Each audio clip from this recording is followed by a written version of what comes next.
everybody. Welcome back to my channel. It's been a while, but today I've got a lender spotlight, and this is Gary Ray with Halcyon Home Loans here in Snohomish. And I brought him in today to talk about some of his products that he has. He can do all the traditional, FHA, VA, conventional loans, that kind of thing.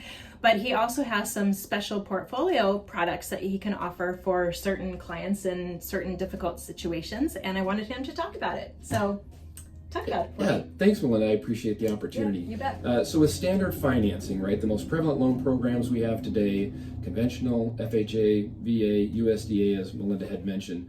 But there's a certain segment of the population that may not fit for that particular box, if you will.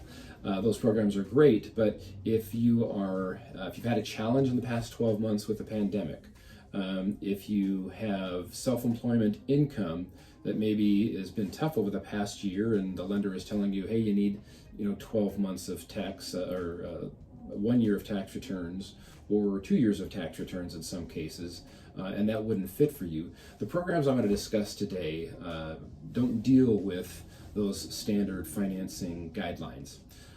We have loan programs that would allow you, for instance, if you were self-employed, rather than using your net income on your tax return, the lender will qualify you based on your gross income off of your 1099, or they may use your bank statement and look at the cash flow of what monies you had coming in from your business. So whether you're a restaurant owner, whether you're a psychiatrist, there's plenty of businesses that have great cash flow, but they may not translate to a tax return. So in those instances, people would be able to qualify with one of these portfolio programs.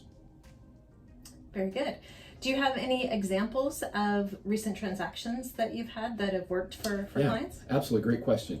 So when we talk about people's situations, it's important to kind of relate them to real world examples.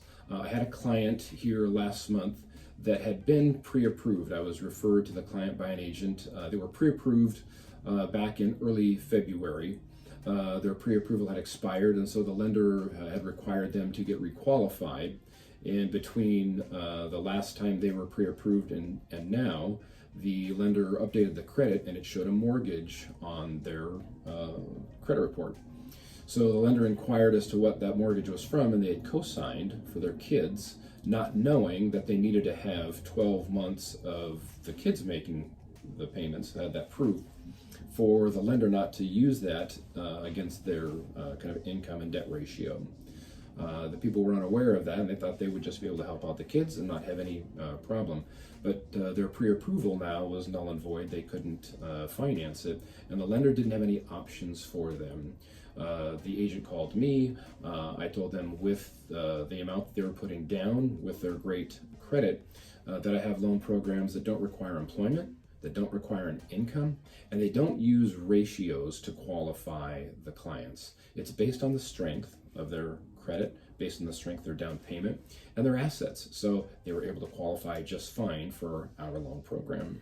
So would that work well for somebody that might be retired and keeps their income, drawing from their, retirement account or Social Security, and they're trying to keep just pulling out the bare minimums of their monthly, so their income is small, but they have huge assets. Oftentimes those conventional programs don't really work, but you have programs that would work for that client, right? Absolutely, yeah. So it would fit all different segments of society, whether it's self-employed or whether they have other investments that they're using to kind of cash flow their life and their income. So for sure. Another program or another situation that I had had some clients that had a foreclosure 6 years ago, and the standard financing programs require you to have 7 years from the date it recorded. So that would have been roughly back in 2014, 15 I think it was. For them to now qualify for standard financing, they'd have to wait another year. In this particular case, the lender allowed them to only have 4 years. After 4 years, they could qualify for a portfolio loan program. They had 10% down. and allowed them to get into a home today. And like we had talked about earlier, the advantage of buying something today, if you look back from today, we're in May of 2021, look back a year ago, if you thought, well, I'll just wait a year, how much money would you have lost on appreciation, on equity, rent, money that would have just gone out the window? Whereas we've put you into a home today. A year from now, let's talk about refinancing to get you into a better situation, but it gets you the home you want today. Allows you to start building equity right away. So these programs are just a great tool and a huge advantage as long as you know about them. Yeah. And can you explain the difference, and we maybe should have talked about this earlier, but the difference between a portfolio loan and your usual conventional kind of loan? Sure. And what the differences are? Sure. So with a portfolio loan, it really is this particular lender's way of financing a home without using the government without programs? using the government so let's just talk about conventional. So conventional loans, without getting too technical, when the loan is closed, they can sell that loan paper to Freddie Mac, or they can sell that loan paper to Fannie Mae. Those are secondary market investors that for loans from zero up to, in this county, $776,250 is the maximum be exact, conforming loan amount. As of today, as that of today, could change right. in the future.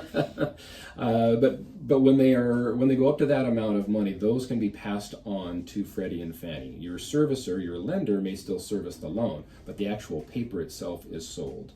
A portfolio lender is servicing that loan, or they're working with large investors that they're not selling it to Freddie or Fannie. They're literally either holding the paper themselves, or they're then selling it to a second investor who has an interest in buying a certain block of loans that fit the criteria that they're investing in. And that's why they don't have to conform to those specific rules and guidelines. That's exactly right. That's exactly right. They basically make up their own guidelines and their own rules. Now, this isn't the wild, wild west back when, you remember when it was 2006 or 7 or 5 when things got really crazy. This isn't that. These aren't adjustable rate mortgages. These aren't loans that, back then if you had a pulse and you had a credit score, hey, you were good to go. They don't do those things anymore. These loans have to be strictly quantified that, yes, they do have great assets, they do have great credit, because there is a certain level of risk there, and they don't want to take a chance on having an issue. So absolutely, they want to make sure you have a strong amount of money down, strong credit. But again, for the right segment of population, these things can really be a great facilitator. Yeah. So if you want some more information from Gary, you can contact me or contact Gary directly, and he can look at your situation, and we can work together to make it work for you guys. Sounds great. Yeah. So thanks for watching, and let me know if you have any comments, and we'll see you next time. Thanks. Bye. Thanks much. Bye-bye.